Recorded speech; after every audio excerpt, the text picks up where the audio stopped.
आपकी चादर छोटी है, आप उतना पांव पसारिए।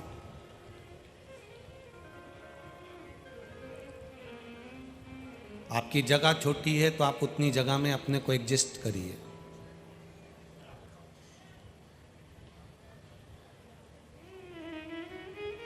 ज़्यादा चादर छोटी है और पांव लंबे जा रहे हैं तो आप दूसरे का वैभव देखकर दुखी हो गए, दूसरे का सुख देखकर आप दुखी हो जाओ।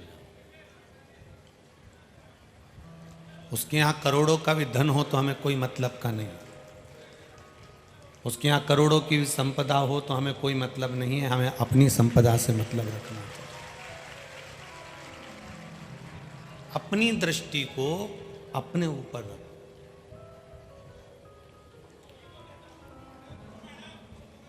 घर में जैसे एक ड्राइंग रूम होता है, घर में एक किचन होता है, एक बेडरूम होता है, उसी तरह घर में एक रूम कंट्रोल रूम भी होना चाहिए।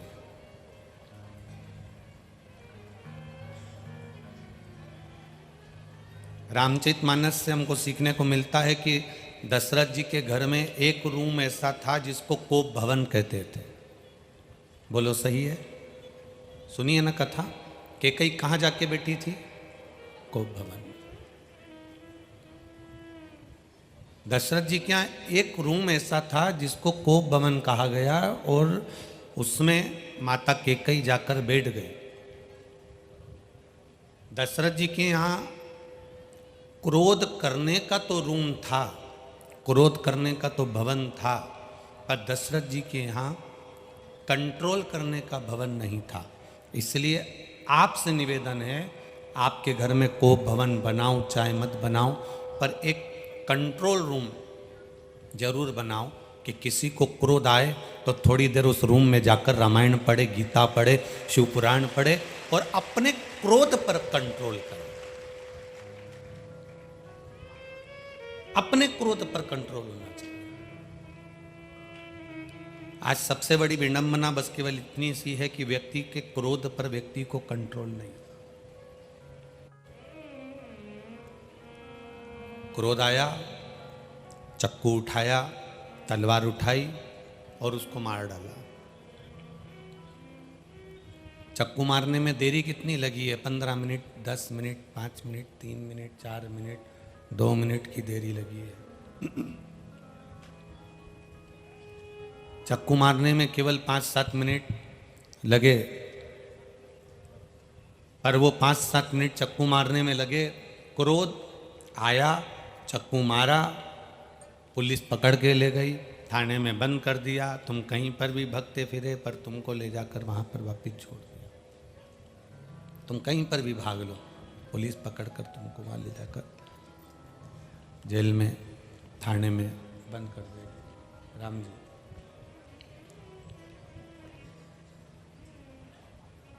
अब 10 मिनट का, 5 मिनट का क्रोध आया है, 5 मिनट का क्रोध आपको आया, सजा कितने साल भोगना पड़ी? कोई मर गया तो 5 साल, 10 साल, 20 साल, 25 साल, 30 साल, 50 साल सजा भोगना पड़ी। अब 5 मिनट के क्रोध में 25 साल सजा भोगना पड़ रही है। अगर वो 5 मिनट का क्रोध कंट्रोल रूम में बैठकर कंट्रोल कर लेते तो फिर ये 25 साल भोगना नहीं पड़ता। हम कंट्रोल नहीं कर पाते।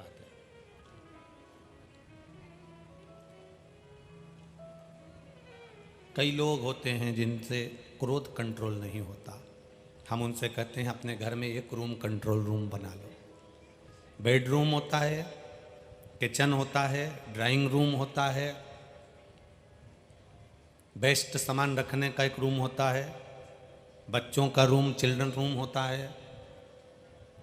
एक रूम कंट्रोल रूम होना चाहिए जिसमें रामायण रखी रहे, भागवत रखी रहे, शिव पुराण रखी रहे, और उस रूम में धीमी आवाज में श्री शिवाय नमस्तुभ्यम चल रहा है, पंचाक्षर मंत्र नमः शिवाय चल रहा है, षडाक्षर मंत्र ओम नमः शिवाय चल रहा है, 2 अक्षर का मंत्र राम नाम चल रहा है, 2.5 अक्षर का मंत्र कृष्ण नाम चल रहा है, 12 अक्षर का मंत्र ओम नमो भगवते वासुदेवाय चल रहा है। ऐसा कोई रूम हमारे घर में बने जिसमें व्यक्ति को जब क्रोध आए तो कंट्रोल रूम में पहुंचे और वहां थोड़ी देर ठंडा होकर विचार कर फिर बाहर निकले। उसके क्रोध से मां क्रोध करती है तो पूरे घर में अस्त व्यस्तता हो जाती है, घर का पुरुष क्रोध करता है तो पूरे घर में अस्त व्यस्तता हो जाती है। घर का एक व्यक्ति अगर क्रोध करता है तो पूरा घर अस्त व्यस्त हो जाता है। अपने क्रोध पर और अपने अहम पर थोड़ा संयम जरूरी है, बहुत जरूरी। करते हो मेरे बाबा, मेरा नाम हो रहा है बाबा, आपकी कृपा से ये सब काम हो रहा है। हम निमित्त हैं, ये हमारी निमित्तता होगी कि हम निमित्त हैं। दुबे परिवार के पिताजी की कोई पुण्याई होगी, चौरसिया परिवार के पिता की कोई पुण्याई होगी। हम इन लोगों की पुण्याई नहीं मान रहे कि ये बंटी जी की या विजय दुबे जी की या इनकी पुण्याई, ना ना ना, इनके माता पिता की, इनके दादा परदादा की कोई पुण्याई होगी तो जजमान पद पाकर ये शिव पुराण की कथा करें। पूर्वजों की कोई पुण्याई होगी तो आप भी इस कथा के पंडाल में बैठकर कथा सुन रहे हो, और पूर्वजों की पुण्याई होगी तो हम इस कथा का शिव जी की कृपा से, बाँचने वाला तो वही है, कहने वाला भी वही है, व्यासपीठ भी उसी की है। हमें तो ना जाने उसने पकड़ कर बिठा दिया तो कह भी वही रहा है। हम तो निमित्त, हमारी सामर्थ्यता नहीं है कि हम आपको शिव महापुराण की कथा सुना दें।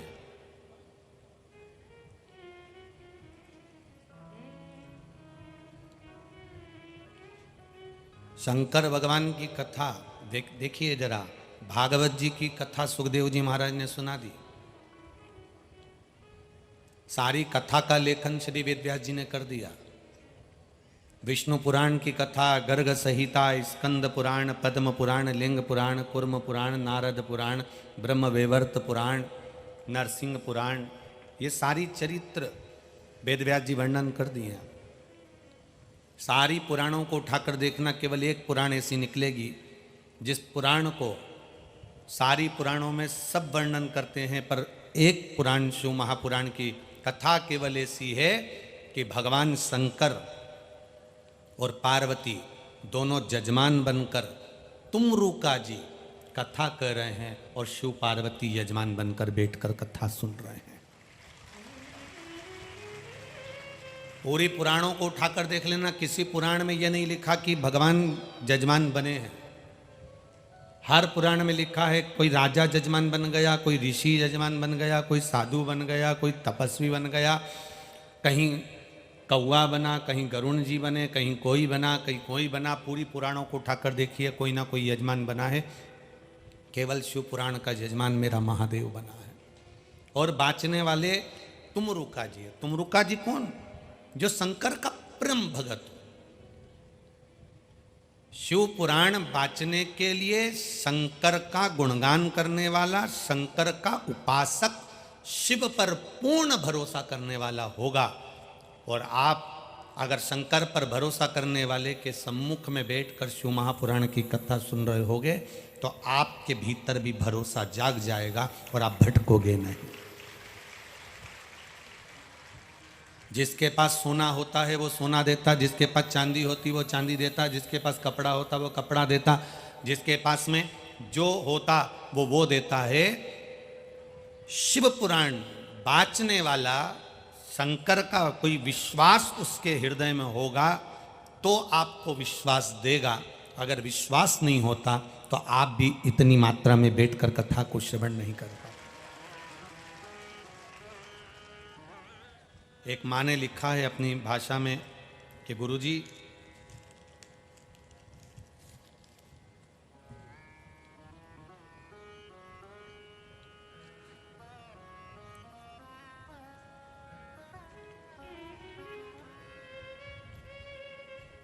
सो सरला खंडेलवाल शेगांव महाराष्ट्र से है। कहीं बैठी हो तो खड़ी हो सकती हैं। सो सरला खंडेलवाल, इन्होंने लिखा है, हम गजानन बाबा के गांव से हैं। पत्र में लिखा 40 से 50 साल हो गए कथा सुनते सुनते, पर जो नज़ारा आज के समय में देखने को मिल रहा है ऐसा नज़ारा 50 साल में देखने को नहीं।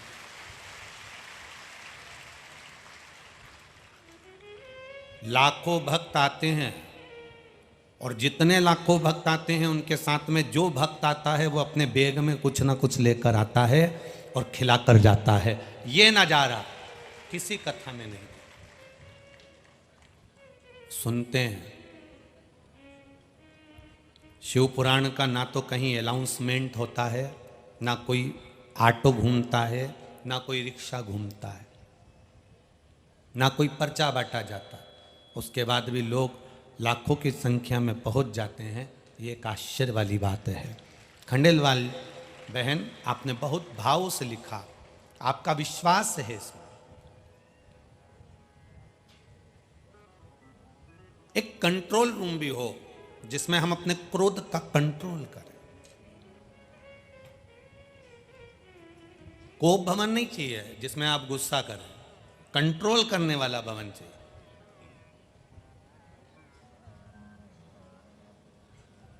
और जब आपने अपने क्रोध पर कंट्रोल करना प्रारंभ, क्योंकि एक चक्कू थोड़ी देर काम करेगा, मर जाएगा, डंडा मार दिया, पत्थर मार दिया, लड़ लिए, झगड़ लिए, गुस्सा कर दिया, क्रोध कर दिया, थोड़ी देर का क्रोध आता है, पर कजन कितने समय को बर्बाद कर कर चला जाता है।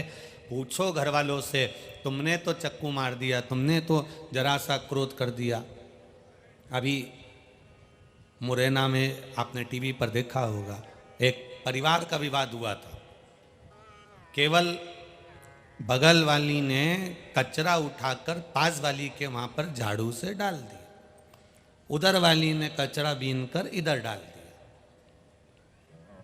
इधर वाली ने इधर डाल दिया, इधर वाली ने इधर डाल दिया। ये विवाद कई साल से चल रहा था, खत्म ही नहीं हो रहा था। आखिरी में हुआ क्या, पति को कहा कि वो पास वाली ऐसी कर रही है, क्रोध आया, लड़ने पहुंच गया।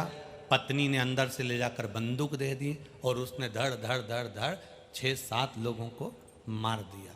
अब क्या हुआ, जिसने बंदूक दी वो भी धरा ही, घर के जितने लोग थे वो भी धरा गए, जिसने मारा था वो भी धरा गए।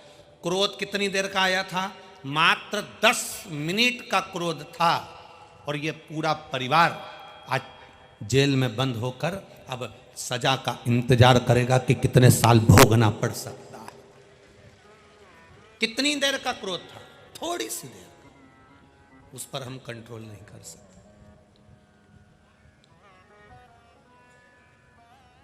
और वो कंट्रोल अगर कंट्रोल रूम में हो जाए तो फिर व्यक्ति का जीवन नश्वर नहीं होता। बेटा माँ बाप को चिल्लाकर बात कर लेता है, वो तो चले जाता है, पर माँ बाप से पूछे उसके कितने दिन, उस बात को उसके दिमाग से निकलने में कितने दिन लग जाते हैं, कितने दिन लग जाते हैं, विचार करिए। भाई भाई को अपशब्द कह देता है, उसको दिमाग से निकलने में कितने दिन लग जाते हैं। शंकर भगवान के मस्तक पर गंगा रखी है, कंठ पर विष रखा है, कानों में बिच्छू पड़ा है, गले में सर्प पड़ा है। शिव महापुराण की कथा कहती है, कंठ पर विष होने पर सिर पर गंगा होना ये बहुत कठिन विष है, बहुत कठिन विष है। क्रोध आ रहा हो और तुम्हारा मस्तिष्क ठंडा हो, ये बहुत कठिन विषय है। अच्छा काम है उसको तुरंत कर लो, बेकार काम है, लड़ाई है, झगड़ा है, बदला लेना है, क्रोध करना है, अहम करना है, किसी को नीचे दिखाना है, किसी को अपशब्द बोलना है, इसको कल पर टाल दो। मैं कल देखूंगा, कल बात करूंगा। तुम्हें लड़ाई करना है ना तो कह देना मैं कल तुझसे निपटूंगा, आज नहीं कल। बस कल पे टाल दो, कल तक वो भी ठंडा, तुम भी ठंडे। भरोसे को दृढ़ बनाओ। गुरु पर किया गया भरोसा, माता पिता पर किया गया भरोसा, परमात्मा पर किया गया भरोसा, शिव महापुराण पर किया गया भरोसा कभी नहीं टूटता, वो निभाता जरूर है। कैसे भी निभाएगा गुरु, कैसे भी निभाएगा परमात्मा। आप लोग तो केवल शिव पुराण में सुनकर जाते हो कि हमने शिव पुराण में सुना था पानी, उसको एक पत्र आया है, जरा सा पत्र है, बड़ा सुंदर है भाव इसमें। मैं प्रेम सिंह बेस वाशिंग से हूं, मेरा मोबाइल नंबर ये है। कहीं बैठे हो प्रेम सिंह जी तो हाथ हिला सकते हो। मेरा नाम प्रेम सिंह बेस है, मैं वाशिम, मेरा मोबाइल नंबर ये है।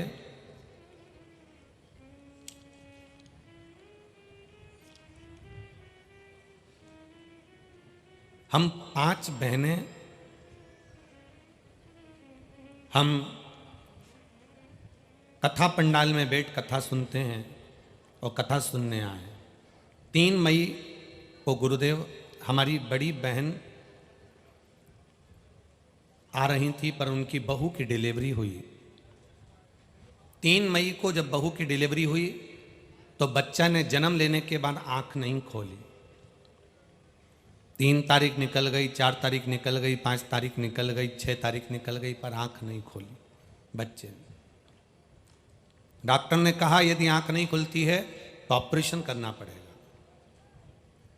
तभी हमारी बहन रो रही थी और हमने उससे इतना सा कहा, तू क्यों रो रही है, किसी को, घर के व्यक्ति को शंकर जी के मंदिर भेज दे या कोई दूसरे को भेज दे। दीदी रो मत, शिव मंदिर में भेज, 1 लोटा जल चढ़वा। मैंने कथा में सुना है सारी समस्या का हल 1 लोटा जल चढ़वा। उस जल को ला, बच्चे की आंख में लगा। अभी हम घर नहीं आए, हॉस्पिटल में है, तू लगा तो 1 लोटा जल चढ़वाना प्रारंभ करा, जल को आंखों में लगाना प्रारंभ करा। 20 मिनट के बाद, आप ही ने लिखा है क्या पत्र, आप लोगों के यहां से आया है, दोनों हाथ हिला दो ऐसा। 20 मिनट के बाद, 3 दिन से जो नेत्र नहीं खुले थे, डॉक्टर ऑपरेशन का बोल रहे थे, 20 मिनट के बाद बच्चे ने आंख खोल ली, केवल जल लगाते। अब ठीक है बच्चा, आंख खोल रहा है पूरा, ठीक है, बैठिए। श्री शिवाय नमस्तुभ्यं। 3 दिन से जिस बच्चे ने आंख ना खोली, डॉक्टर ने सब कुछ लगा कर देख लिया, डॉक्टर सारा इलाज कर कर देख लिया, आखिरी में आंख के ऑपरेशन की बात आ गई। तब 1 लोटा जल में से जो जल महादेव को चढ़ाया। आप महादेव को जब जल चढ़ाते हो तब इस शिव पुराण पर भरोसा कर कर चढ़ाते हो कि मैंने सुना है कईयों का काम हुआ है, तेरा भी होगा। और उसके घर वालों ने तुम पर भरोसा करा और 1 लोटा जल चढ़ाकर आंख में लाकर जो लगाया, आंख 20 मिनट में खुल गई, ऑपरेशन की जरूरत ही नहीं पड़ी। जो 3 दिन से नेत्र नहीं खुले जन्म के बाद, वो नेत्र बाबा खोल दे। यहां आप आए हो कथा सुनने के लिए, और जितनी कथा आप लोग टीवी पर सुन रहे हो, मोबाइल पर सुन रहे हो, आस्था चैनल पर सुन रहे हो, पंडाल में सुन रहे हो, आप विश्वास के साथ सुनो। बार बार आपके पास भी समय नहीं कि आप पंडाल में आ सको, और बार बार हमारे पास भी समय नहीं कि हम आकोला बार बार आ सके। वो तो कहीं कोई पुण्याई होगी, बाबा की कृपा होगी, करुणा होगी तो ये कथा करवाई। बहुत कठिन है, बहुत।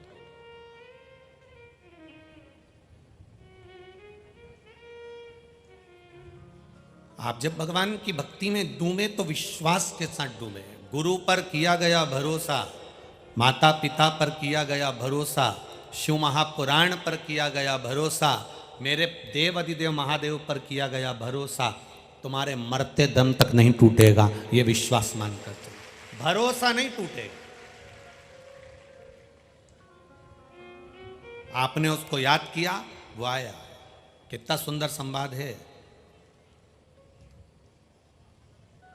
आश्रम में एक माता रहती है और वो माँ जल भरने जा रही है और छोटा सा बच्चा दूध पीने वाला आश्रम में गुरु जी से कह देती है, माँ गुरुदेव बच्चे को मैं झोली में सुला कर जा रही हूँ, ध्यान रखना मैं पानी भरने जा रही हूँ। बच्चे को झोली में सुला दिया। संत गुरु से कहा, गुरु से कहकर वो माता जल भरने चल दी। थोड़ी दूर माता पहुंची, उसके मन में आया गुरु जी तो सुबह के समय अनुष्ठान करने बैठ जाएंगे, तप करने बैठ जाएंगे, साधना करने बैठ जाएंगे। मेरा बच्चा अकेला झोली में पड़ा रहेगा, वो रोएगा, गुरु जी ध्यान नहीं दे पाएंगे। कोई हिंसक पशु पक्षी आ गया, मेरे बच्चे को खा गया तो दिक्कत हो जाएगी। गुरु जी के आश्रम में वो माँ वापिस दौड़ कर चली गई, दौड़ कर गई। गुरु जी अपने साधना में लग गए, इसने अपने बच्चे को उठा लिया और जल भरने चली गई। अब बच्चे को साथ में लेकर झोली में बांधकर जल भरने चली। अब जल भरने के लिए जब माँ गई, यहाँ पर गुरु जी के नेत्र खुले। 1 घंटे के बाद जब गुरु जी के नेत्र खुले तो गुरु जी ने बच्चे को देखा, झोली हिलाई, बच्चा नहीं था। गुरु जी खड़े हुए, झोली में देखा बच्चा नहीं, पूरे आश्रम में देखा बच्चा नहीं, सबसे पूछा बच्चा नहीं। बच्चे को ढूंढ ढूंढ कर गुरु जी थक गए।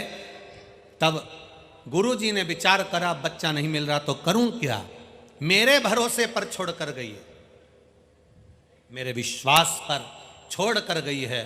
तो गुरु जी ने एक दुर्बा पड़ी थी, उस दुर्बा को उठाया, घास को उठाया, पुष्सा को उठाया और झोली में डाल दिया।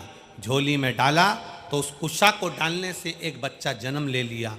जब वो माता अपने बच्चे को और पानी लेकर वापिस आश्रम में आई,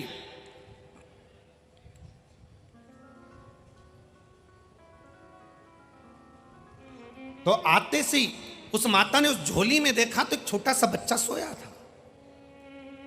माता ने गुरुजी से पूछा, गुरुदेव मैं तो अपने बच्चे को लेकर चली गई थी, फिर ये झोली में बच्चा कहां से आ गया? इतने में गुरुजी ने कहा, तू मेरे विश्वास पर, मेरे भरोसे पर मुझको कहकर गई थी और मैंने जब उठकर देखा बच्चा नहीं था, इसलिए मैंने ये कुशा डालकर इस बच्चे को जन्म दे दिया। वो कोई दूसरी नारी नहीं थी, माता सीता थी, जिनके झोली में एक बेटा लव पहले था और जो कुश से पैदा हो गया उसका नाम कुश था। विश्वास, गुरु पर अगर भरोसा करा है, शिव पुराण पर भरोसा करा है तो कहीं से भी करेगा, कैसे भी करेगा। गुरु को लगा कि बच्चा नहीं है तो उन्होंने बच्चा कुश से बना दिया, दुर्बा से बना दिया, डाब से बना दिया, पर बच्चा सामने ला दिया, क्योंकि तुमने भरोसा उस गुरु पर करा है। अगर तुमने भरोसा शिव महापुराण पर करा है, भगवान शंकर की कथा पर करा है, शिव भक्ति पर करा है, जिस मंदिर में जल चढ़ाने जाते हो, एक लोटा पानी चढ़ाने के लिए जाते हो, उस शिवलिंग पर आपने भरोसा करा है, आपने कुबेरेश्वर धाम पर भरोसा करा है, भगवान शंकर की कथा पर भरोसा करा है, महाकाल राजा पर भरोसा करा है, आपने राजराजेश्वर पर भरोसा करा है, गजानन महाराज पर भरोसा करा है, स्वामी समर्थ पर भरोसा करा है, तो तुम्हारा वो भरोसा टूटेगा नहीं, वो टूटने देंगे नहीं, ये निश्चित है। आप भरोसा दृढ़ क्यों नहीं बनाते? आप विश्वास दृढ़ क्यों नहीं करते? कई लोग आएंगे आपके पास में आकर कहेंगे हम सब कुछ कर सकते हैं, हम पर विश्वास करो, हम पर भरोसा करो। कोई आएंगे कहेंगे आपसे श्री शिवाय नमस्तुभ्यम बोलने से कुछ नहीं होगा, ये मंत्र जपो, वो मंत्र जपो, ऐसा करो, वैसा करो। तो उनसे भी कह देना, हमने शिव महापुराण की विद्येश्वर संहिता में लिखा हुआ देखा है श्री शिवाय नमस्तुभ्यम कहने वाले का केवल मुख का दर्शन कर लिया जाता है तो हजारों अश्वमेध यज्ञ का पुण्य फल प्राप्त हो जाता है। और आप कह रहे हो कि श्री शिवाय नमस्तुभ्यम नहीं जपना चाहिए, तो शिव महापुराण की विद्येश्वर संहिता में क्यों लिख दिया? वेद व्यास जी ने क्यों वर्णन कर दिया? किस लिए वर्णन कर दिया? श्री शिवाय नमस्तुभ्यम का मतलब होता है हम भगवान शंकर को प्रणाम करते हैं, नमस्कार करते हैं, उनको प्रणाम करते हैं। और प्रणाम, नमः शिवाय का मतलब भी होता है कि हम तुम्हें नमन कर रहे हैं।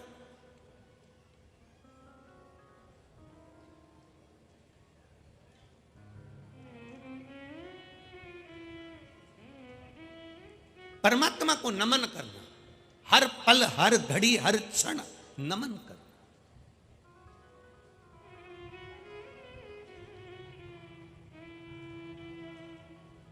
बहुओं से निवेदन है, अपने मायके जाओ ना, सास को नमन कर कर जाओ, सास तुम्हें 500 का नोट जरूर देगी, पक्का है। तुम्हें नहीं देगी तो तुम्हारे बच्चों को देगी। कहाँ जा रहा है नानी, क्या ले ये 100 रुपए ले ये 50 रुपए ले। बोलो जी जी सही है कि गलत है? सास देगी। आप नमन कर कर तो जाओ। आप अपनी वाणी से बार बार कहते हो श्री शिवाय नमस्तुभ्यम, श्री शिवाय नमस्तुभ्यम, श्री शिवाय नमस्तुभ्यम। जब बार बार कहते हो, बार बार उच्चारण करते हो, बार बार कहते हो, तो भगवान देवादिदेव महादेव को भी लगता है ये मुझे बार बार पुकार रहा है, मुझे बार बार नमन कर रहा है, मुझे बार बार कह रहा है, ये मेरा फर्ज बनता है कि मैं इसको कुछ ना कुछ दूं। विश्वास दृढ़ कर लो अपना। और जब तुम्हारा विश्वास दृढ़ हो जाए, जब तुम्हारा भरोसा दृढ़ हो जाए, समझो जीवन का सबसे बड़ा सुख प्राप्त हो, जीवन का सबसे बड़ा आनंद प्राप्त हो। मीरा, कर्मा, नामदेव, ध्रुव, प्रहलाद, संत तुकाराम जी, संत एकनाथ जी, संत ज्ञानेश्वर, संत श्री स्वामी समर्थ, संत श्री गजानंद महाराज, इनके पास में था क्या? इनके पास में विश्वास था। नामदेव जी को मंदिर के अंदर नहीं जाने दिया, नामदेव जी को उठाकर मंदिर के पीछे पटक दिया। अब मंदिर के पीछे ना तो कोई मूर्ति थी, ना कोई भगवान था, ना कोई पूजन का स्थान था, पर नामदेव जी मंदिर के पीछे पड़े हैं।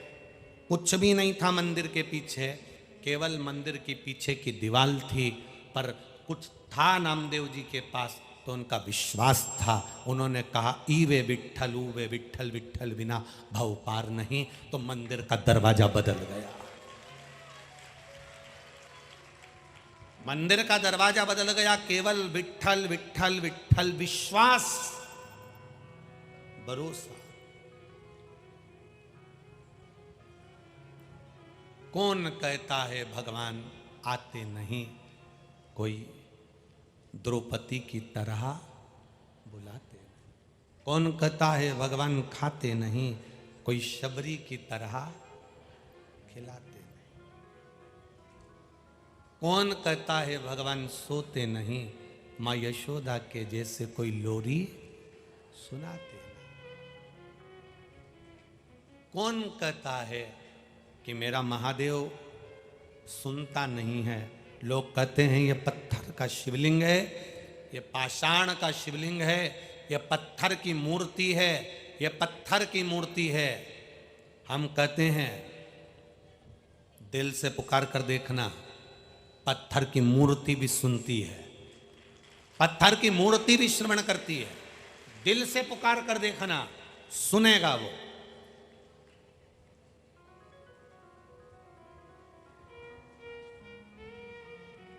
एक बूढ़ी माँ की कथा बड़ी सुंदर है महाराज। एक बूढ़ी माँ, उसके पास में छोटे से लड्डू गोपाल थे, छोटे से लड्डू गोपाल। उनकी सेवा करती थी वो, स्नान करा देती, कपड़े पहना देती, अंगवस्त्र से पोंछ कर इत्र लगा देती, सुंदर मुकुट कांचनी श्रृंगार आदि कर देती, मुकुट आदि कांचनी वगैरह लगाकर श्रृंगार कर देती, फिर राजभोग रख देती। भगवान को दर्पण दिखाती, राजभोग रख देती। अब उसके मायके में शादी आ गई, उसने अपनी बहू से कहा कि मुझे मायके जाना है बेटा, और मेरे घर में लड्डू गोपाल की सेवा है, ठाकुर जी की सेवा है, क्या तू कर लेगी? बाहर का ना बढ़ा के अंदर का बढ़ा। मेरे घर में लड्डू गोपाल की सेवा है, अपने घर में, क्या तू कर लेगी? माँ क्या करना है बताओ, क्या करना है आप मुझे बता दो, क्या करूं मैं, क्या करना, बोलिए। माँ ने कहा 3 बार ताली बजाकर भगवान को उठा लेना, उनको थाली में बिठाकर स्नान करा देना, उनको थाली में बिठाकर स्नान करा देना, और स्नान कराकर अंग वस्त्र से भगवान को पोंछ देना, फिर इत्र लगाना, फिर कपड़े पहनाना, फिर उनको मुकुट कांचनी लगाना, फिर मुकुट कांचनी लगाकर जब पूरा श्रृंगार हो जाए दर्पण दिखाना, दर्पण दिखाए भगवान मुस्कुरा दे, तब भगवान को भोग लगाना। ठीक है माँ, फिर राजभोग करा देना, भोग लगा देना, ठीक है माँ, ऐसे ही करूंगी, पक्का। आप मैं जाऊं? हाँ जाओ। सास चली गई, बहू सुबह उठी, उठकर उसने बहू ने 3 बार ताली का नाद किया। बहू ने 3 बार ताली का नाद किया और 3 बार ताली का नाद कर कर बहू ने भगवान को उठाया, स्नान कराया, इत्र लगाया, वस्त्र पहनाए, श्रृंगार करा। बाद में सास ने कहा था दर्पण दिखा देना, भगवान मुस्कुरा दे तब राजभोग धरा दे। अब इसने दर्पण दिखाया, भगवान को कांच दिखाया, दर्पण, और ये विचार करने लगी भगवान तो हंसे ही नहीं, मुस्कुराए नहीं। इसका कहने का मतलब सास का ये नहीं था कि भगवान हंसेंगे, उसका मतलब था कि दर्पण दिखाओ तो भगवान मुस्कुराते हैं। अब इसको लगा कि भगवान तो मुस्कुराए नहीं, तो मैं राजभोग कैसे धराऊं? मुझे लगता है भगवान की सेवा में कोई कमी रह गई। अब इसने भगवान के फिर वापस कपड़े उतार दिए, श्रृंगार उतार दिया, भगवान को वापस गादी रजाई में सुला दिया। सुलाने के बाद में 2 मिनट बाद वापस आ गई, फिर 3 बार ताली बजाई। ताली बजाने के बाद में फिर वापस भगवान को थाली में रखा, स्नान कराया, कपड़े पहनाए, श्रृंगार करा, फिर बाद में वापस दर्पण दिखाया। सास ने कहा था भगवान मुस्कुरा दे तब राजभोग धरा देना, जो दर्पण दिखाया तो भगवान मुस्कुराए नहीं। इसको लगा मेरी सेवा में कोई कमी रह गई, इसने वापस भगवान के कपड़े उतार दिए, फिर उतार दिए, फिर भगवान को स्नान कराया, फिर श्रृंगार करा, फिर दर्पण दिखाया, भगवान मुस्कुराए नहीं। अब इसको कौन समझाए? पीतल की मूर्ति है, कोई मुस्कुराएगी क्या? ये तो हृदय का भाव होता है। सास ने कहा था भगवान मुस्कुरा, मतलब दर्पण दिखाओ तो भगवान मुस्कुराते हैं, ये सास के सहज भाव था, पर भगवान नहीं मुस्कुराए।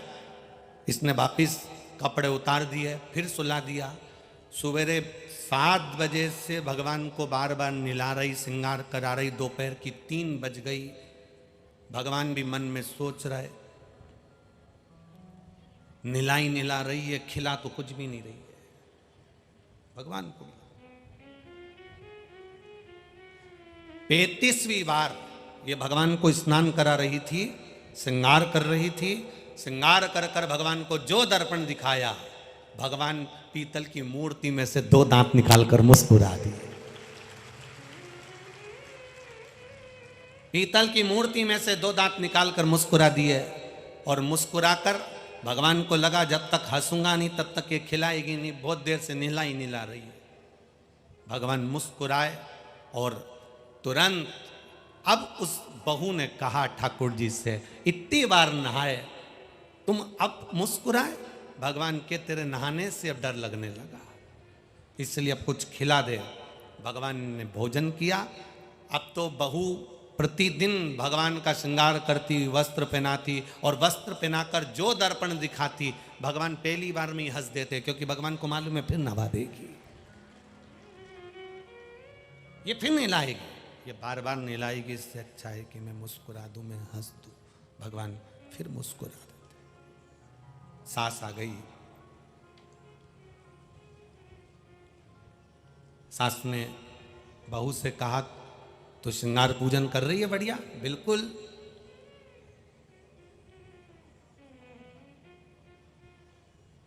सास आज बोली कि मैं पूजन करने बैठूंगी, अब तो अपना काम कर। सास पूजन करने बैठी, भगवान को दर्पण दिखा रही थी, इतनी देर में बहू पहुंच गई। दर्पण दिखा के सास ने रख दिया और भगवान को राजभोग दे दिया। इतने में बहू ने कहा, नहीं नहीं, तुम ही तो कह के गई थी भगवान मुस्कुराए तब राजभोग देना, अभी तो हंसा ही नहीं है। सास ने कहा, पगली कोई पीतल की मूर्ति हंसती है क्या? बहू कहती, कैसे नहीं हंसती, तुम हटो। सास को हटा के जो बहू ने दर्पण दिखाया, भगवान फिर दांत निकाल कर हंस दिए, फिर हंसे। भगवान जैसे ही मुस्कुराए, सास ने बहू को गले से लगाकर कहा, री बेटा, सेवा मैं भी करती हूं और सेवा तू भी करी, पर मेरा विश्वास आज भी ये पीतल की मूर्ति पीतल की ही रही, पर तेरा विश्वास इतना पक्का था कि पीतल की मूर्ति में भगवान है, तो वो प्रकट भी हो गया। आपका विश्वास क्या कहता है? आपका भरोसा क्या कहता है? आपकी दृढ़ता क्या कहती है? आपका विश्वास क्या कहता है? पत्थर की मूर्ति को पत्थर की ही मानोगे तो वो पत्थर की ही रहेगी। पत्थर की मूर्ति को भगवान मान लोगे तो वो भगवान ही रहेगा। आपका विश्वास जो कहेगा, पत्थर की मूर्ति में से वो प्रकट होगा। मानो तो मैं गंगा मां हूं, ना मानो तो बहता पानी। आपका विश्वास क्या कह रहा है? इतने लोग कथा में आए, एक एक व्यक्ति से कोई माइक लेकर पूछ ले कि तुम क्यों आई हो कथा में, लोग कह देंगे हमारा विश्वास है। हम जानते हैं, हम अगर कथा सुनने आए हैं, हम इतनी दूर चलकर उसके दरवाजे तक आए हैं, तो एक ना एक दिन वो भी हमारे दरवाजे तक जरूर आएगा। ये हमारा विश्वास है, ये हमारा भरोसा कर रहा है, ये हमारी दृढ़ता कर रही है, ये हमारा विश्वास कर रहा है। हम उसके दरवाजे तक पहुंचे हैं तो वो हमारे दरवाजे तक आएगा। खाली ना जाता दर से तुम्हारे, मैं भी खड़ा हूँ नन्ही बाह पसारी, अपने हृदय लगा लो गिरा जा रहा हूँ, उठा लो प्रभु अपने अब तो न टालो, गिरा जा रहा हूँ, उठा लो। आप उसकी शरणागति विश्वास के साथ जब ग्रहण करें, आप उसकी शरणागति जब भरोसे के साथ ग्रहण करें, बढ़ाओ उसकी शरणागति आप विश्वास और भरोसे के साथ जब ग्रहण करें, तो आप ये मान कर करना कि हमारा शिव हमारे साथ है,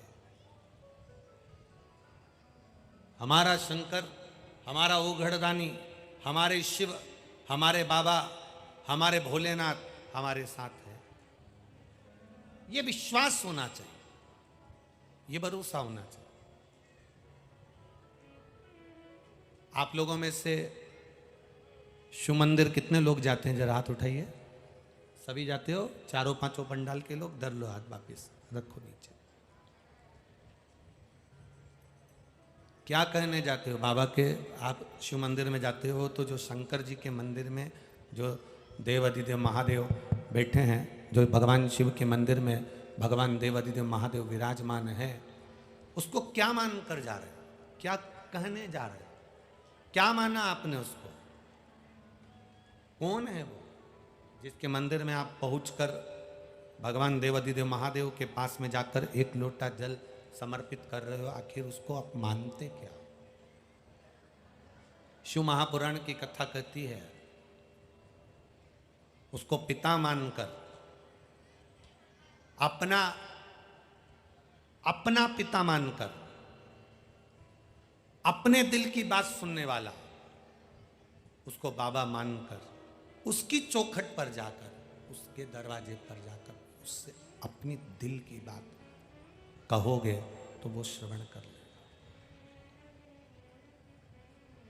कुछ संबंध बनाओ उससे अपना। बहुत ध्यान से सुनना। समापन के दिन की कथा है, विराम दिवस की कथा है। इतनी सी भी चूक ना हो जाए। पूरे 7 दिन दिल से कथा सुनी है, जरा सा कोई बोल रहा है, चाल रहा है, कोई कुछ कर रहा है, अपना ध्यान बिल्कुल मत जाने देना। उसकी ओर निगाह लगा कर रखना और कथा में तुम्हारा चित्त लगा कर रखना। वो भी तुमको उन्नति की सीढ़ी पर लगा कर रखेगा, ये निश्चित है। भटक मत जाना। भटकाएंगे लोग, और अपनी चित्तवृत्ति को मत तोड़ना। बहुत 7 दिन निकाले हैं तुमने और बहुत दूर दूर से कथा सुनने आए हो। अपनी बैग में भी पानी, बिस्कुट सब रखा है। सावधानी से कथा सुनो और अपने जीवन को आनंद पाओ। बहुत सावधानी से सुनो।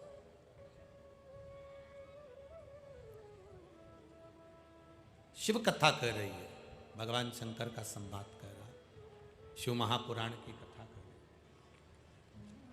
है। परमात्मा से एक संबंध बना लो आपका, बहुत जरूरी है। आप भगवान भोलेनाथ जी को अपना भाई बना लो, या पिता बना लो, या बाबुल बना लो, या जेठ बना लो, या रिश्तेदारी जो तुम बना सकते हो, गुरु बना लो, दादा बना लो, नाना बना लो। संबंध एक मेरे शंभू से बनाओ। कारण क्या होता है?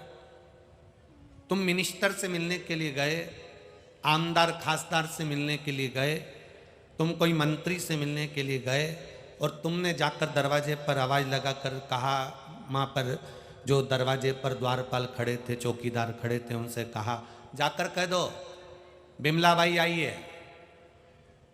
आमदार खासदार निकल के आएगा क्या? जम के बोलो, नहीं आएगा। मंत्री तुमसे मिलेगा क्या? ऐसी बिमला बाई तो ना जाने कितनी आती रोज की। ऐसी बिमला बाई ना जाने कितनी आती रोज की। तुमने जाकर कह दिया, बोल दो शांति बाई आई है। आमदार खासदार मंत्री, चाहे मुख्यमंत्री हो चाहे कोई मंत्री हो, वो मिलने नहीं आएगा, ना मिलेगा आपसे, बाहर से ही चलो। ऐसी बिमला बाई ना जाने कितनी आती है।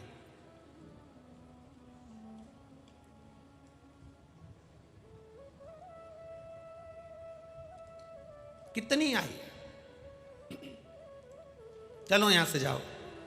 इतने में तुमने कह दिया, जाकर कह दो मंत्री जी से, जाकर कह दो विधायक जी से, जाकर कह दो सांसद जी से, आमदार खासदार से बोल दो, मंत्री जी से जाकर बोल दो कि उनके मौसी की लड़की आई है बिमला। जा बोलो तो जरा जाके।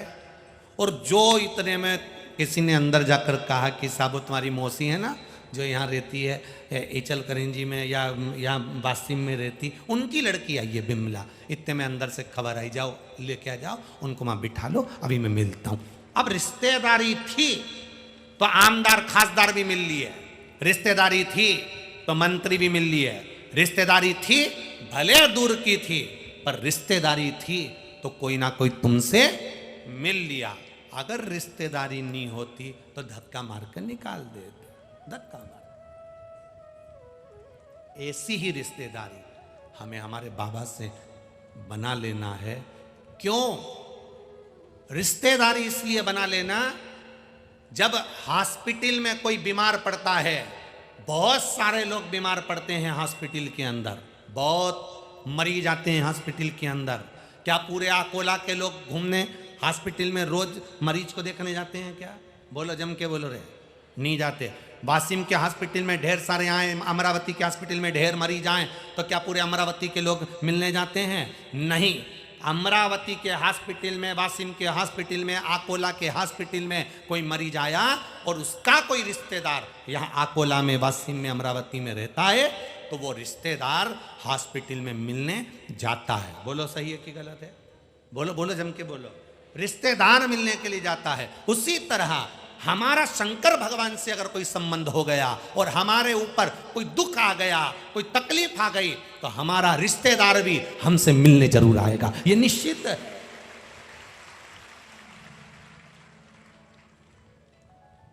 हमारा रिश्तेदार हमसे मिलने आए, वो लाइन, मेरे बाबा दया करना, मैं तेरे भरोसे हूँ, ना घर के भरोसे हो, ना परिवार के भरोसे हो, ना इनके भरोसे हूँ, ना उनके भरोसे हो, मेरे बाबा दया करना, मैं तेरे भरोसे हूँ, मेरे बाबा झोली भरना, मैं तेरे भरोसे हूँ, दुनिया देती ताने, मुझे ठोकर भी मारी, दुनिया देती ताने, मुझे ठोकर भी मारी, मेरे बाबा जल्दी आना, अब तेरी है बारी, मेरे बाबा जल्दी आना, अब मेरी है बारी, मेरे बाबा दया, मैं तेरे भरोसे हूँ। संबंध बना लो उससे, एक रिश्ता बना लो। हम उसको बाबा कहते हैं। बोल बम का नारा है, हम उसको बाबा कहते हैं। बाबा का मतलब 3 मतलब होते हैं। बाबा का मतलब छोटा भी होता है, बेटा भी होता है। बाबा का मतलब पिता भी होता है। बाबा का मतलब घर का बड़ा भी होता है। सब में वही दिख जाए। बाबा का मतलब मेरा देवाधिदेव महादेव हो। बाबा बोल बम का नारा है और बाबा एक सहारा। हमने उसको बाबा माना, ये व्यासपीठ ने उसको बाबा माना, इसलिए हम उसके लिए कह देते हैं बाबा एक सहारा। हमने उसको बाबा माना। बाबा का मतलब है जब हंसी मजाक का टाइम आ जाए तो वो बाबा बनकर हंसी मजाक भी कर ले। जब भरण पोषण का समय आ जाए तो वो पिता मेरा भरण पोषण भी कर ले। और जब दुख की घड़ी आ जाए तो माँ अपने बेटे को, बाप अपने साथ अपने बेटे को आंचल की छाँव कर लेता है, वैसा ही हमारी भी छाएं कर दे। दुख की घड़ी में उसको हमें संभाल। माना पाप से भरा हुआ शरीर है, ये बहुत पापी शरीर है मनुष्य का शरीर। दुनिया में सबसे ज्यादा पापी शरीर है मनुष्य का। इसलिए शेर मरता है तो उसके तन को कपड़े से नहीं ढकते।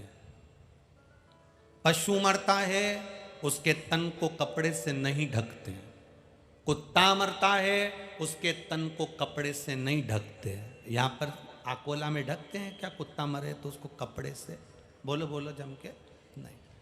पशु पक्षी जानवर कोई भी मरे, कुत्ता मरे, भैंस मरे, जीव मरे, कोई मरे, कौवा मरे, पक्षी मरे, उसके तन को कभी कपड़े से नहीं ढका जाता। केवल एक मनुष्य मरता है तो उसको कपड़े से ढक देते हैं, क्योंकि ये इतना पाप करा होता है कि इसको खुला नहीं ढक सकते, इसको ढक कर रखा जाता है। इतना पाप मनुष्य करता है, इतना पाप करता है कि मरने के बाद इसको कपड़ा ढकना जरूर होता है। जीव जंतु पाप नहीं करते, इसलिए उन पे कपड़ा नहीं ढका जाता। कपड़ा हमेशा बुरे पे ही ढका जाता है कि कर्म बुरा करा है तो ढक के रखो। केवल मुंह खुला रखते हैं मरने वाले का, बाकी का सब ढक के रखते हैं। कर्म बेकार कर दिया। जिंदगी भर पाप करा, छल करा, कपट करा, बेईमानी करी, इधर उधर, इसको टोपी पिरा, उसको टोपी पिरा, ये कर वो कर, ना जाने कहाँ कहाँ से बटोर कर लाना, क्या शब्द कह देना, अहंकार में जी लेना, कितना आड़ा टेढ़ा कर लेना। आखिरी में मरेगा तो कपड़े से ढक दिया जाएगा। स्त्री मरे लाल कपड़े से ढक देते हैं, और पुरुष मरे तो बोलो बोलो जम के सफेद से ढक देते। ढकते जरूर है। हॉस्पिटल में मरा तो हॉस्पिटल से ढककर भेजेंगे कि तब पाप करा है शरीर ने, इसको ढक दो रे, कपड़े से ढक दो। जानवर पाप नहीं करता, पशु पक्षी पाप नहीं करता, वो झूठ नहीं बोलता, वो प्रपंच नहीं करता, वो छल नहीं करता, इसलिए उनको मरने पर कपड़े से नहीं ढका जाता। पर मानव इतना पाप कर जाता है कि उसको कपड़े से ढकना जरूरी होता है। ढाको, इसको ढक दो। बहुत झूठ बोला है इसने, बहुत कपट करा इसने, बहुत प्रपंच, बहुत बेईमानी करी।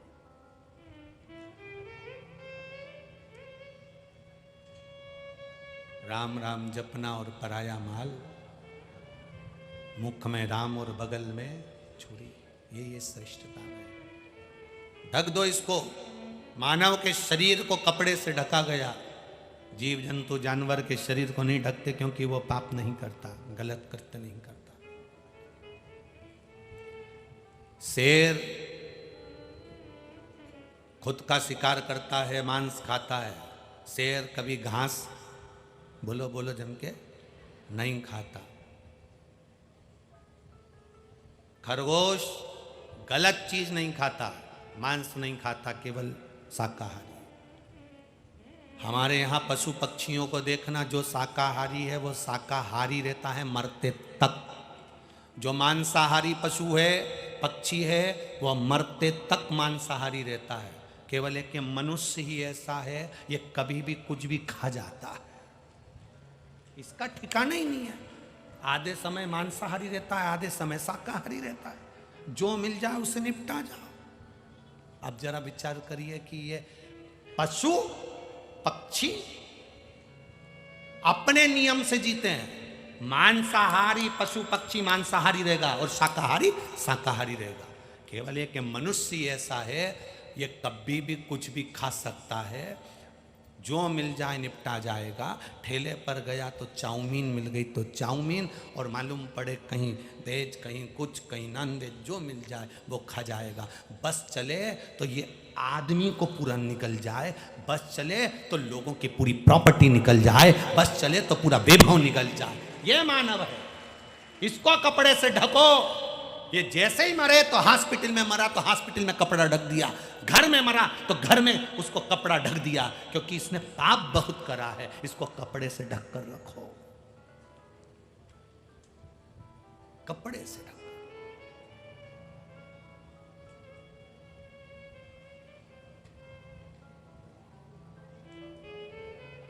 कितना पापी है मानव, कितना, जरा विचार करिएगा। बहुत सावधानी की जिंदगी जीना रही मेरी जीजियों। शंकर जी से एक रिश्ता जोड़कर चलना। हमने उसको बाबा माना है तो आप भी बाबा मान सकते हो।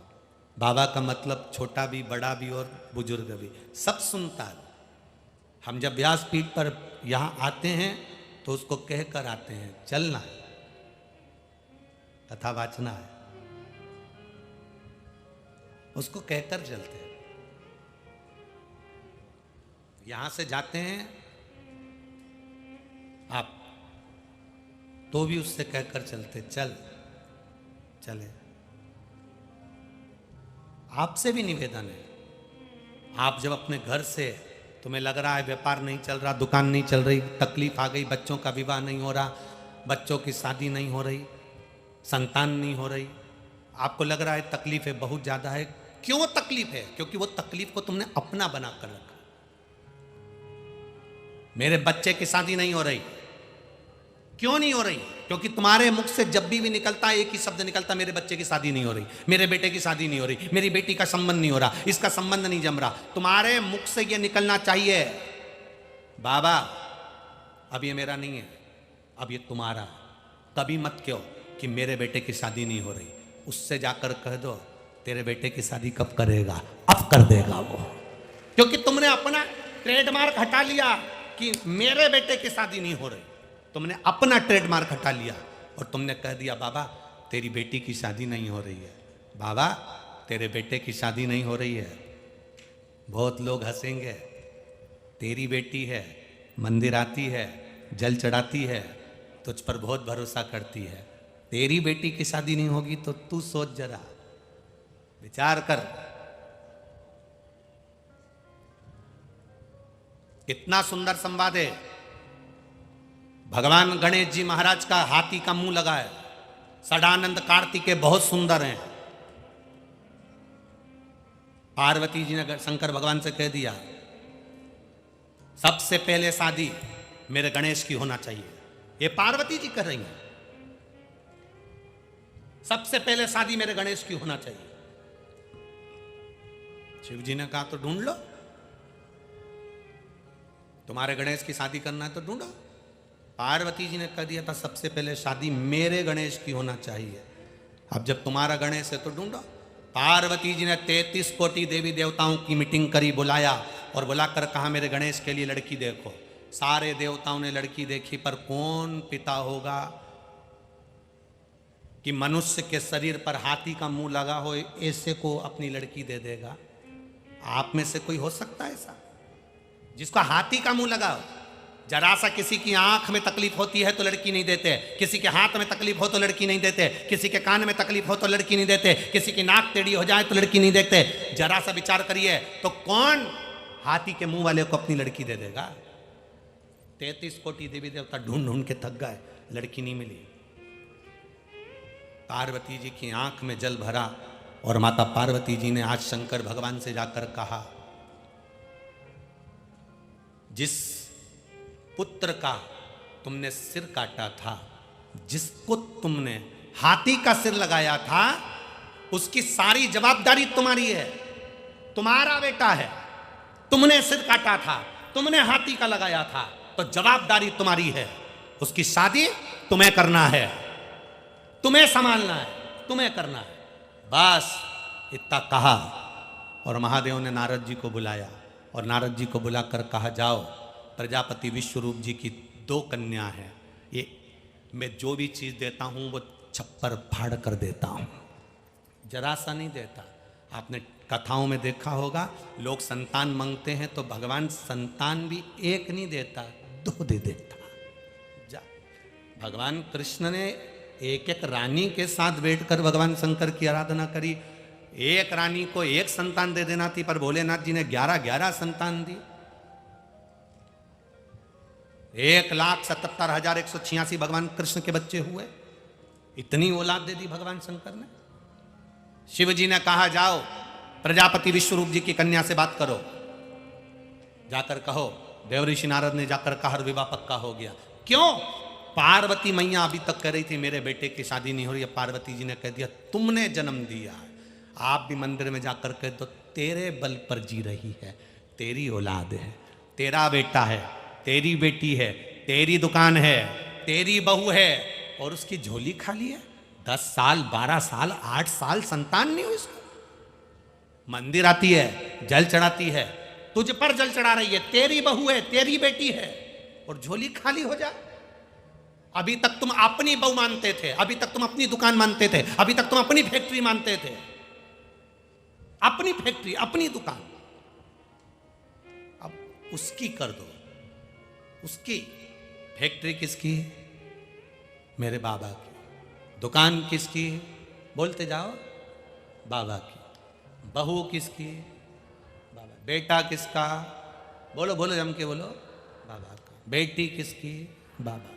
तो अब दुकान भी कौन चलाएगा? बाबा। फैक्ट्री कौन चलाएगा? बाबा। लड़का कौन ढूंढेगा? बहू कौन ढूंढेगा? और झोली कौन भरेगा?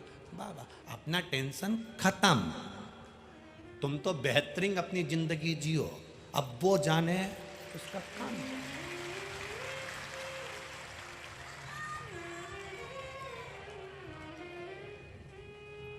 मां को ज्यादा चिंता होती है कि दादी को ज्यादा चिंता होती है?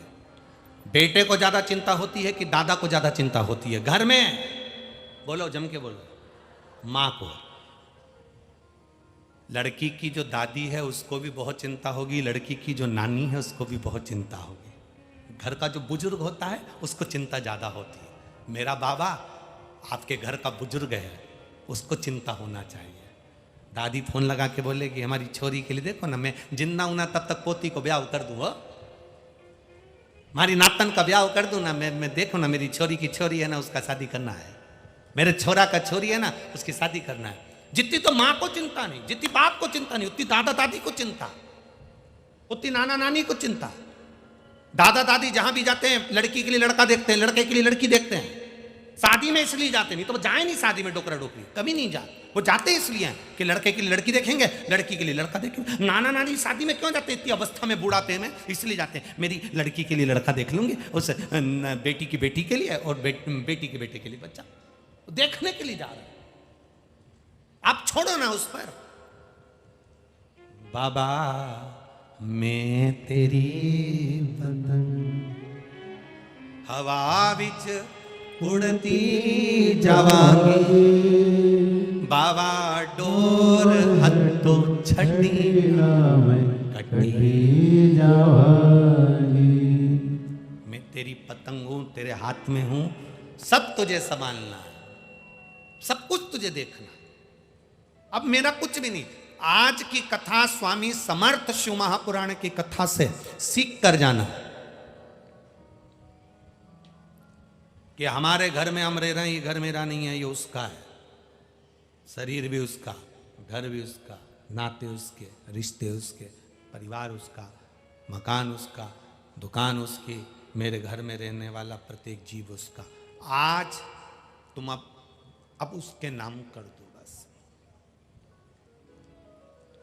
3 चीजें होती हैं, तन मन, बोलो बोलो तीसरा धन। 3 चीजें हैं सबके पास में, तन भी है, मन भी है, धन भी है। आज स्वामी समर्थ शिव महापुराण की कथा में हम आपसे कहना चाहते हैं, तन और धन ये तुम अपने बच्चों को दे दो और अपनी बीवी को, अपनी पत्नी को दे दो। तन धन बच्चों को, बीवी को, पति को, परिवार को तन और धन दे दो। शिव महापुराण केवल इतना कहती है, मन मेरे महादेव को दे दो। बोल बम का नारा है। तन धन बीवी बच्चों को दो, परिवार को दो, मत दो किसी को भी। ये तन और धन तुम अपने परिवार को, अपने बीवी बच्चों को दे दो। केवल एक चीज, क्या? तुम्हारा मन। बस ये दिल मन ये तुम महादेव को दे दो। जितना तुम मन महादेव को दोगी ना, मंदिर भी जाओ ना तो तन और धन से नहीं, मंदिर जाना तो मन से जाना, जल चढ़ाना तो मन से चढ़ाना, बोलना तो मन से बोलना, पुकारना तो दिल से पुकारना। बस तुमने तन और धन परिवार को दे दिया, बीवी बच्चों को दे दिया, और मन अगर महादेव को दे दिया, बस अकेला मन मेरे महादेव को दिया, उतने में तुम्हारा काम हो जाएगा। क्योंकि राम कथा भी तो कहती है, निर्मल मन सो मोहि पावा। केवल मन ही तो चाहिए।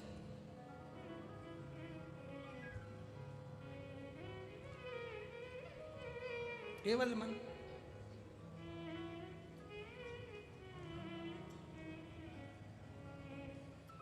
महाराज वो कहते ना, देहाची तिजोरी भक्ति चाच ठेवा, उघड़दार देवा उघड़दार। ये देह की तिजोरी में भक्ति को संभाल कर रखिए। क्या दिया आपने भगवान को? कोई घर के लोग आपसे पूछें कि आप कथा में गई थी, कथा में जाकर तुमने क्या दिया, तो कह देना मैंने कुछ दान करा कि नहीं करा। पर आज स्वामी समर्थ शिव महापुराण की कथा के विराम पर, समापन पर मैंने एक चीज दान दे दी, और वो अपना दिल, अपना मन महादेव को दे दिया। बस आज आज की दक्षिणा में मैंने मन दिया है बाबा को। आज से नहीं कहूंगी कि ये घर मेरा है, ये दुकान मेरी है, ये परिवार मेरा है। आज से कहूंगी कि ये घर महादेव का, परिवार महादेव का और मेरा पूरा जीवन महादेव का। आज से नहीं कहूंगी तन धन सब तुम्हारा, पर मन महादेव। जिसका है उसको दे दो। क्या लाए थे तुम लोग? आए थे जब ऊपर से, या सियोर वाला महाराज आया था ऊपर से, तो कोई जमीन जायदाद लेकर आए थे? सोना चांदी हीरा पन्ना? अपने को तो मालूम भी नहीं था कि अच्छे घर में पैदा हो जाएंगे। अपने को तो ये भी नहीं मालूम था कि अपना पूरा डिपार्टमेंट अच्छा मिलेगा। एक आदमी डिपार्टमेंट निपटा के भेज देता तो हालत खराब हो जाती। कितना चतुर, कान भी दो दिए, नेत्र भी दो दिए, नासिका के छिद्र दो, जिह्वा एक। उसको मालूम है एक ही गजब कर जाएगी, पूरे मोहल्ले में आग लगा जाएगी, इसलिए दो भी नहीं दिए, एक। कितनी कृपा करी उसने। अच्छे घर में जन्म दिया, अच्छे गांव में जन्म दिया, अच्छे परिवार में जन्म दिया, पूरा शरीर दिया, सोचने समझने की बुद्धि दी, सब कुछ दिया, सब कुछ। अब इस अच्छे शरीर को पाने के बाद तुम अच्छा काम कर लो तो बात दूसरी है, नहीं तो मालूम पड़े शरीर को लोग बिगाड़ लेते हैं। मालूम पड़े चोरी में लग गए, गलत काम में लग गए, व्यसन में लग गए, मद्रापान, जुआ, वेश्यावृत्ति, ये सब चीज़ों में लग गए, जीवन बेकार कर लिया। हीरे जैसा जो शरीर मिला था, हीरे जैसा जो शरीर प्राप्त हुआ था, हीरे जैसा जो जीवन प्राप्त हुआ था, उसको गवा दिया हमने, गवा दिया।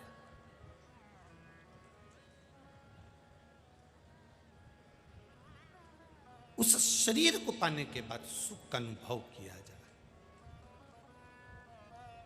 आज से मन, कोई पूछे कि तुमने शिव पुराण में दक्षिणा क्या दी, तो कह देना मैंने आज मन दे दिया। आज से बाबा मेरा और मैं, हाँ घर में रहूंगी। सियोर वाला महाराज बोला है तन धन सब परिवार को दो, पर मन मैंने दे दिया।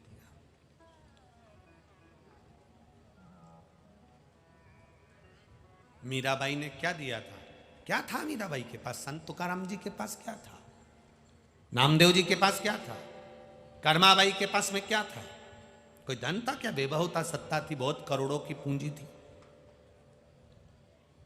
कुछ नहीं था। केवल वो आरती में आप लोग गाते हो ना, तन मन धन सब है तेरा। हम तो वो आरती की भी बात आप लोगों से कहें कि तन मन धन सब तेरा, तुम भले कितना ही कह लो, कितना ही कह लो, पर तुम ना तन भगवान का कर सकते हो ना धन भगवान का कर सकते हो। इसलिए उसकी बात ही नहीं करी अपन ने। तो करी क्या? हम धन की भी बात नहीं कर रहे कि तुम धन भगवान को दो कि तन भगवान को दो, ये तो तुम पूरे परिवार को दे दो, पूरी प्रॉपर्टी अपने बच्चों को दो, जीवन पति पत्नी को दे, पत्नी पति को दे, माता पिता को दे, अपने कुटुंब को दे, अपने परिवार को दे। हमें उससे भी मतलब नहीं, हमें तो केवल मतलब है तुम्हारे मन से। मन, अब हम ये नहीं कहेंगे कि तन मन धन सब कुछ तेरा। अब तो एक ही बात रहेगी, केवल ये मन हमने बाबा तुमको दिया, बस ये दिल तुझको दिया ओ भोलेनाथ, ये क्या कर दिया ओ भोलेनाथ। तूने ऐसा डमरू बजाया, तूने ऐसा डमरू बजाया, तूने ऐसा डमरू बजाया, तूने ऐसा डमरू बजाया, मेरा मन हर लिया ओ भोलेनाथ, मेरा मन हर लिया ओ भोलेनाथ। दिल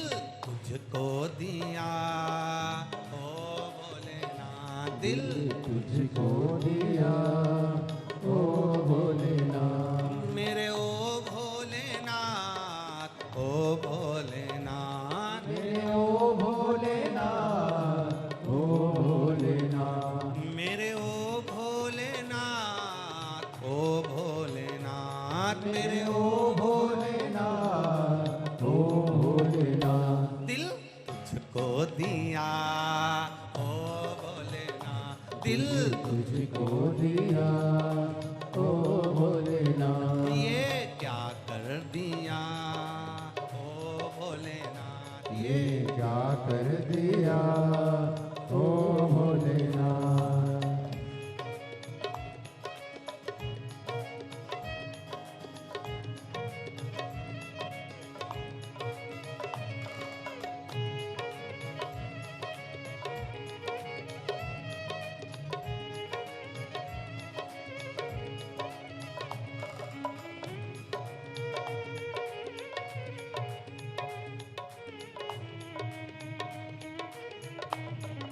जय हो।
राधे।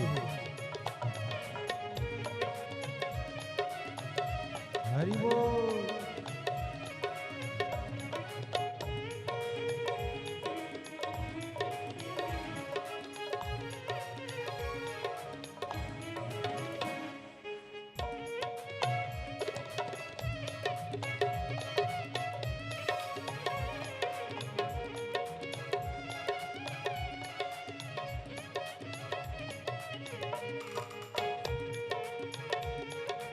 राधे।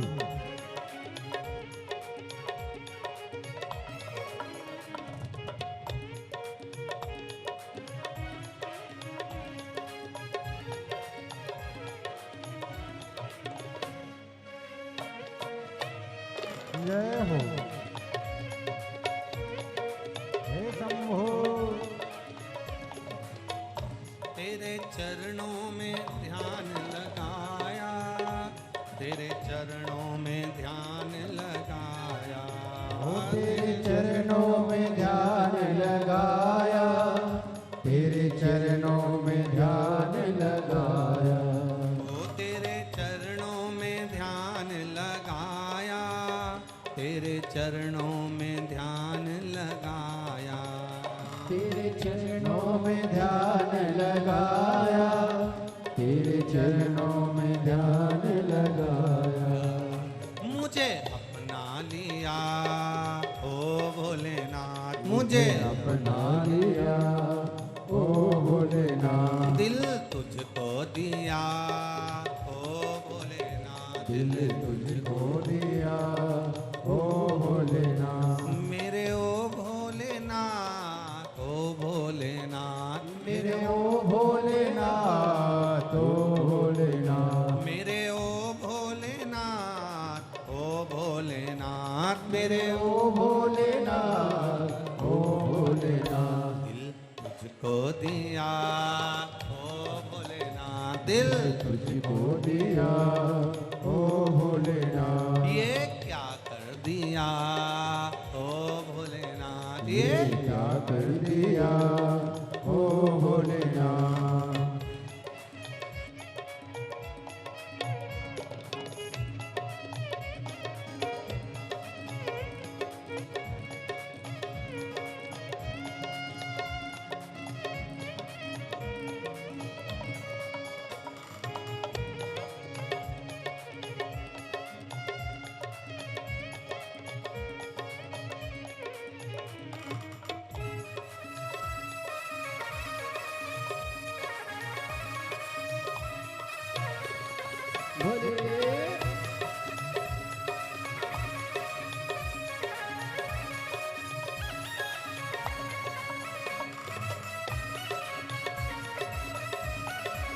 राधे हरि बोल राधे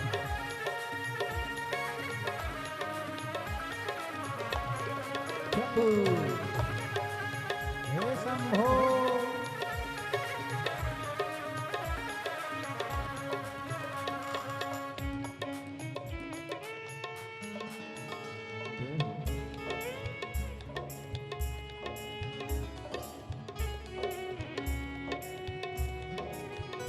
राधे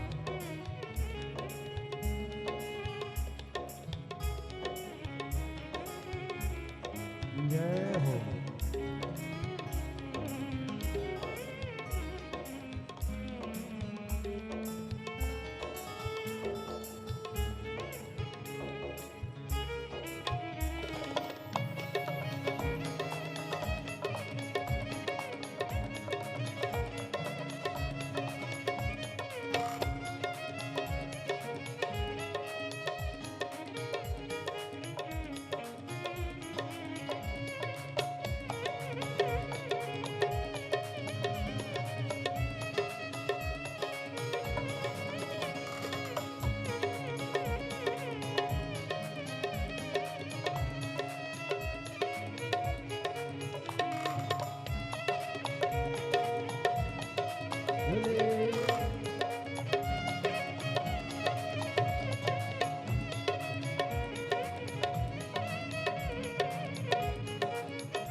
मैं तो बैठी थी गंगा किनारे मैं तो बैठी थी गंगा किनारे मैं तो बैठी बैठी थी गंगा किनारे मैं तो बैठी थी गंगा किनारे मैं तो बैठी थी गंगा किनारे मैं तो बैठी थी गंगा किनारे मैं तो बैठी थी गंगा किनारे मैं तो बैठी थी गंगा किनारे आके दर्शन दिया ओ भोलेनाथ मुझे दर्शन दिया ओ भोलेनाथ तुझको दिया ओ भोलेनाथ आके दर्शन दिया ओ भोलेनाथ मेरे ओ भोलेनाथ ओ भोलेनाथ मेरे ओ भोलेनाथ ओ भोलेनाथ मेरे ओ भोलेनाथ ओ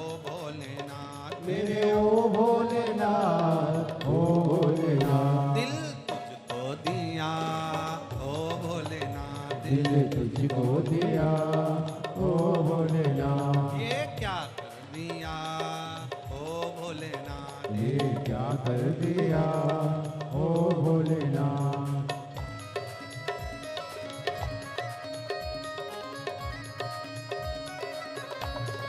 हरि बोल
तेरे चरणों में ध्यान लगाया, तेरे चरणों में ध्यान लगाया, तेरे चरणों में ध्यान लगाया, तेरे चरणों में ध्यान लगाया, ओ तेरे चरणों में ध्यान लगाया, तेरे चरणों में ध्यान लगाया, तेरे चरणों में ध्यान लगाया, तेरे चरणों में ध्यान। नहीं हो सकता।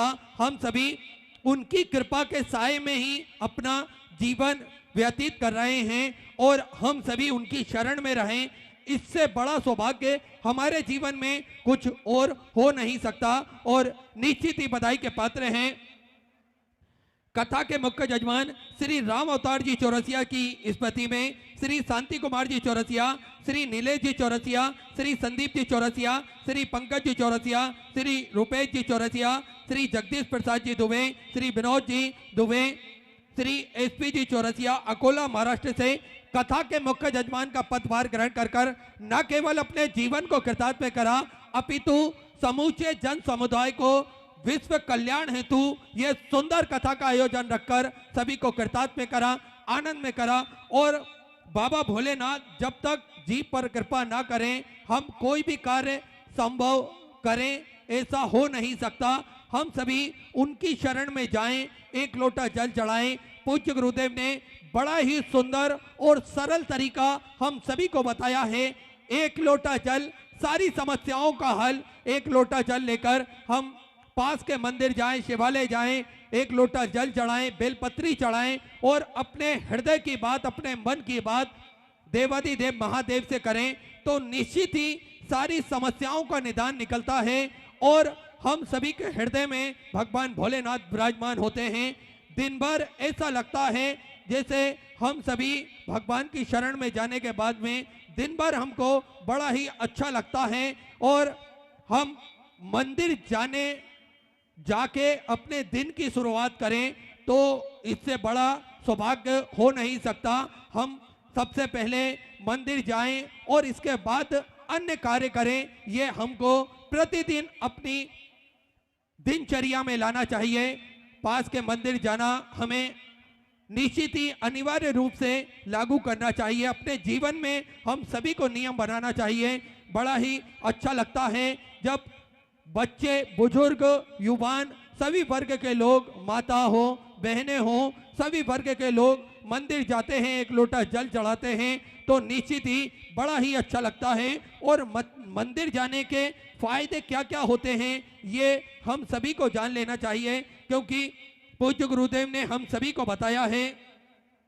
मंदिर जाना इसलिए भी जरूरी है कि वहां जाकर हम यह सिद्ध कर सकते हैं कि हम परमात्मा को मानते हैं, उन पर विश्वास करते हैं। अगर हम मंदिर नहीं जाते हैं तो हम कैसे व्यक्त करेंगे कि हम परमात्मा की तरफ हैं, भगवान की तरफ हैं। अगर हम हमारे देवी देवताओं की तरफ देखेंगे तो वो भी हमारी तरफ देखते हैं और ये भाव हमें मंदिर में जाने के बाद, भगवान के सामने खड़े होने के बाद ही पता चल सकता है। इसलिए भी मंदिर जाना जरूरी है। अच्छे मनोभाव से जाने वाले सभी तरह की समस्या प्रतिदिन मंदिर जाने से समाप्त हो जाती हैं। मंदिर जाते रहने से मन में दृढ़ विश्वास, उम्मीद की ऊर्जा का संचार होता है। विश्वास की शक्ति से ही समृद्धि, सुख, शांति और कल्याण की प्राप्ति होती है। देखिए, हम मंदिर जाएंगे तो हमें हमारे मन में दृढ़ विश्वास जागेगा, दृढ़ विश्वास बढ़ेगा और वैसे भी दृढ़ विश्वास से ही, आत्मविश्वास से ही हम दुनिया की आधी जंग जीत सकते हैं, ऐसा हमारे शास्त्रों में लिखा हुआ है और पूज्य गुरुदेव भी हमें यही बताते हैं। इसलिए भी मंदिर जाना अति आवश्यक है। साथ में यदि आपने कोई ऐसा अपराध किया हो जिसे आप ही जानते हो, आपके पास प्रायश्चित करने का उचित समय है। आप क्षमा प्रार्थना करके अपने मन को हल्का कर सकते हैं। इससे मन की बेचैनी समाप्त होती है और हम अपना जीवन फिर से पटरी पर ला सकते हैं। इसलिए मंदिर अवश्य जाएं। जाने अनजाने में किसी सभी व्यक्ति से कुछ ना कुछ अपराध होता है, पर हम मंदिर जाके उससे प्रतिदिन प्रार्थना करेंगे तो निश्चित ही मेरा भोलेनाथ, मेरा दयालु, बड़ा ही दया निदान है, वे सभी के अपराधों को क्षमा कर देता है। बस हमारे मन में भाव जागृत होना चाहिए, वे बड़े से बड़े अपराध को क्षमा कर देते हैं क्योंकि बड़े ही दयालु हैं ओगरदानी। वे सभी को क्षमा दान दे देते हैं और वह सब कुछ प्रदान कर देते हैं। इसलिए मंदिर अति आवश्यक है हमें जाना। मंदिर में नगाड़े घंटियों की आवाज वातावरण को शुद्ध कर मन और मस्तिष्क को शांत करती है।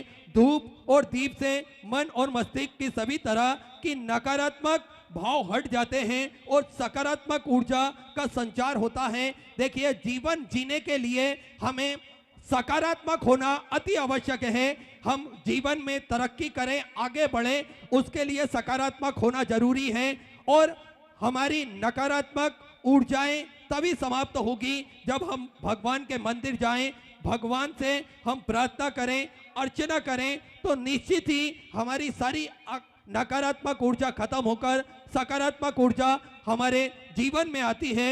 और सकारात्मक दृष्टिकोण होना अति आवश्यक है हमारे जीवन में। हमारी दृष्टि, हमारा भाव, हमारा जो नेचर है वह सकारात्मक होना अति आवश्यक है। इसलिए मंदिर अवश्य जाना चाहिए। और पूज्य गुरुदेव ने हमें एक ही सबसे सरल और सुंदर तरीका बताया है अपने मन की बात कहने के लिए और भगवान देवादिदेव महादेव के चरणों तक हम सबको पहुंचाने के लिए। पूज्य गुरुदेव ने हम सभी को मंदिर जाना सिखाया है। सनातन धर्म की पताका चहुं दिशा में लहराए, इसी कार्य में पूज्य गुरुदेव निरंतर प्रयासरत रहते हैं। सभी वर्ग के लोग, सभी समाज के लोग एकजुट हो, एक सूत्र में पिरोकर वे सारे कार्य करें, यही पूज्य गुरुदेव का लक्ष्य है। और निरंतर उसको आगे की ओर बढ़ाते हुए पूज्य गुरुदेव निरंतर सनातन धर्म की पताका को लहराते हुए सुंदर कथा के भाव से हम सभी को हमारे जो शूरवीर राजा हुए उनका इतिहास बताते हुए, हमारे संत महात्मा साधु उनका इतिहास बताते हुए, जिन्होंने सनातन धर्म हेतु सुंदर योगदान अपने जीवन में प्रदान करा है, उनका इतिहास बताते हुए पूज्य गुरुदेव हम सभी को सुंदर अलौकिक दिव्य कथा प्रतिदिन श्रवण कराते हैं। और हम सभी को बड़ी ही बेचैनी होती है अगर हम एक दिन भी बाबा भोलेनाथ की कथा श्रवण ना करें। हमारे जीवन में बड़ा सूना सूना सा लगता है। आदत सी हम सभी को पड़ गई है महादेव के नाम की। हम सभी प्रतिदिन उनको याद करें, उनका नाम स्मरण करें, उनका जप स्मरण करते करें, यही हमारा भाव होना चाहिए। क्योंकि तुमको लेकर मेरा ख्याल कभी नहीं बदलेगा महादेव, तुमको लेकर मेरा ख्याल कभी नहीं बदलेगा। ये साल बदलेगा मगर दिल का हाल नहीं बदलेगा। महादेव के चरणों में हम पहुँचे तो हमारा दिल का हाल कभी नहीं बदलना चाहिए, ये भाव हमारे मन में होना चाहिए। वैसे भी हम सभी के परम पिता हैं महादेव और इस सृष्टि का संचालन कर रहे हैं, इस सृष्टि को चला रहे हैं, इस सृष्टि के राजा हैं। तो हम सभी का ख्याल वो प्रतिदिन रखते हैं। हम सभी निरंतर उनको मंदिर जाएं, याद करते रहें, स्मरण करते रहें, तो निश्चित ही सारी समस्याओं का हल निकलेगा। और आप सभी को ज्ञात है शुद्धपुर नगरी सीहोर की पावन धरा पर विशाल कुबेरेश्वर धाम की स्थापना होने जा रही है। ये एक ऐसा धाम बनने जा रहा है जो 12 ज्योतिर्लिंग के मध्य में केंद्र में स्थापित होगा। बाबा की अभी मूर्ति की स्थापना नहीं हुई है, पर उनकी कृपा और करुणा सभी जीव पर विद्यमान होती है। कंकर संकर की वो धरा, कंकर संकर की वो भूमि, कोई भी भक्त वहां पर पहुंचता है और किसी भी स्थान पर बैठकर 108 बार श्री शिवाय नमस्तुभ्यम का जाप करता है तो निश्चित ही उन सभी भक्तों की मनोकामना मेरा कुबेर भंडारी, मेरा राजा धीराज महाकाल राजा कुछ ही दिनों में, कुछ ही महीनों में पूर्ण कर देता है। ऐसा बाबा का सुंदर धाम प्रतिदिन सेवा का क्रम चालू रहता है। गौशाला की सेवा, गौ माता की सेवा प्रतिदिन सुचारू रूप से चालू रहती है। साथ में भोजन भंडारा जिसमें हजारों लाखों सैकड़ों भक्त प्रतिदिन भोजन भंडारे का आनंद लेते हैं और अपने जीवन को कृतार्थ में करते हैं, आनंद में करते हैं। वृद्धाश्रम का निर्माण कार्य चालू है, जो चल रहा है। अभी एक नई गौशाला और बनने जा रही है। देखिए, गौवंश बढ़ता है और उनके रुकने के लिए पर्याप्त व्यवस्था हो। पहले गौशाला जो कि सुचारू रूप से चल रही है, उसी को आगे बढ़ाते हुए उसी का सेकंड भाग हम सभी लाते हुए एक और नई गौशाला का निर्माण कार्य चालू होने जा रहा है, जिसका भूमि पूजन पूज्य गुरुदेव आकोला की कथा होने के उपरांत करेंगे। और साथ में धर्मशाला का निर्माण कार्य चालू हो चुका है। मात्र 10 से 11 महीने में यह धर्मशाला बनाने का एक लक्ष्य श्री विठले सेवा समिति ने उठाया है। तो मेरा निवेदन रहेगा, जो भी भक्त अपनी सहयोग राशि, जिसमें 12 हॉल भी बनने जा रहे हैं, ये हॉल के निर्माण हेतु आप अपनी सहयोग राशि समर्पित कर सकते हैं, क्योंकि जो कमरे के निर्माण होना है उसके नाम सभी के आ चुके हैं। तो मेरा निवेदन है, हॉल 12 हॉल बनने जा रहे हैं, जिसमें आप भी योगदान प्रदान कर सकते हैं। एक हॉल में करीब 300 से 400 भक्तों की रुकने की व्यवस्था की जा सके, ऐसे हॉल का निर्माण भी किया जा रहा है। आप उसमें अपनी सहयोग राशि प्रदान कर सकते हैं। और साथ में जिन दानदाताओं ने, जिन बाबा साहब ने मंदिर, गौशाला, वृद्धाश्रम, अन्य क्षेत्र में अपनी सहयोग राशि प्रदान करी, उन सभी पवनसारी पुण्यसारी दानदाताओं के नाम आदिराज देवराज जी देशमुख की तरफ से सुंदर 1001 रुपए की सहयोग राशि आपने समर्पित की। प्रशांत जगदेव राव जी भारती की तरफ से सुंदर 500 रुपए की सहयोग राशि आपने समर्पित की। राजेश सिंह जी, धर्म सिंह जी बालोद छत्तीसगढ़ से सुंदर 500 रुपए की सहयोग राशि आपने समर्पित की। श्रीमती रश्मा विनोद जी मालिया की तरफ से सुंदर 500 रुपए। संतोष सामलाल जी मालिया की तरफ से सुंदर 500 रुपए की सहयोग राशि आपने समर्पित की। श्याम सिंह जी, राम सिंह जी मालिया की तरफ से सुंदर 500 रुपए की सहयोग राशि